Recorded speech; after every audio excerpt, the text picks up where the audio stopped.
Awkward interaction ni Bel Mariano sa isang fan sa Davao City nag-viral. Sa kasalukuyan, umiikot sa social media ang isang video na naglalaman ng isang hindi pangkaraniwang eksena na nangyari sa isang event sa Davao City. Sa video, makikita ang aktres na si Bel Mariano na nasa isang hindi komportableng sitwasyon habang nakikipag-ugnayan sa isang tagahanga. Ang insidenteng ito ay naganap noong Sabado, ika-31 ng Agosto taong 2024 sa University of Southeastern Philippines Gymnasium, kung saan ginanap ang Star Magic Shooting Stars Exhibition Game. Sa nasabing event, kasama ni Bel ang kanyang love team partner na si Donnie Pangilinan. Ang video na ito ay nagpakita ng isang tagahanga na lumapit kay Bel matapos ang kanyang performance. Ang tagahanga ay may dalang bouquet ng puting bulaklak, na tila nais niyang iabot kay Bel bilang tanda ng paghanga. Ngunit,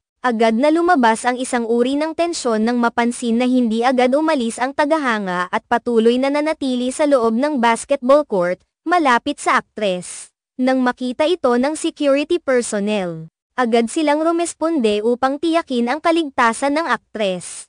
Napansin nila ang potensyal na panganib kung sakaling may hindi magandang layunin ang tagahanga. Sa kabila ng kanilang pagnanais na mapanatili ang seguridad, humiling ang tagahanga na itigil ang presensya ng security personnel habang sinusubukan niyang magpa-picture kasama si Bel. Ang sitwasyon ay tila naging awkward para kay Bel. Gayunpaman, kahit na ito ay medyo hindi komportable, hindi nagpakita ng anumang senyales ng hindi pagkakaibigan si Bel. Makikita sa video na hindi siya nagreklamo o nagpahayag ng pagkabahala sa pag-akbay ng tagahanga sa kanyang braso habang nagpo-posing para sa larawan. Ipinakita niya ang kanyang pagiging propesyonal sa pamamagitan ng pagpayag sa tagahanga na magkaroon ng mga alaala mula sa kaganapan, sa kabila ng sitwasyon. Ang video na ito ay mabilis na kumalat sa social media at agad na nagkaroon ng malawak na atensyon mula sa mga netizens. Maraming mga tao ang nagbigay ng kanilang opinyon tungkol sa insidente. Ang ilang netizens ay naghayag ng kanilang pag-unawa sa sitwasyon at nakikita ang pagkakaawa kay Bel dahil sa hindi komportableng sitwasyon na iyon. Sinasalamin nito ang mga sitwasyon na maaaring maranasan ng mga sikat na personalidad sa kanilang pakikipag-ugnayan sa publiko,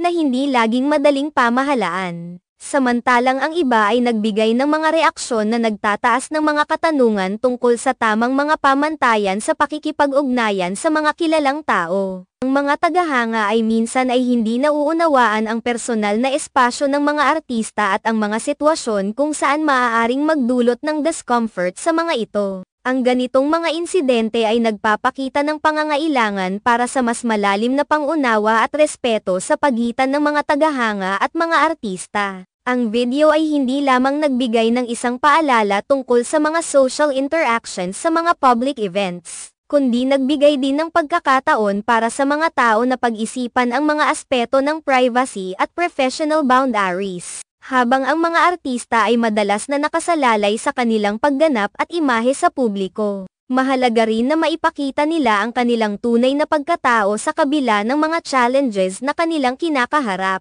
Sa huli, ang insidenteng ito ay isang paalala sa lahat ng mga tagahanga at publiko na maging maingat at magalang sa pakikisalamuha sa mga kilalang tao. Ang mga artista tulad ni Bel Mariano ay naglalagay ng kanilang sarili sa harap ng publiko para sa kasiyahan ng iba. Kaya't nararapat lamang na igalang at protektahan ang kanilang personal na espasyo. Ang pagtutok sa mga ganitong mga aspeto ay makakatulong upang mapanatili ang positibong kapaligiran sa mga ganitong uri ng mga kaganapan.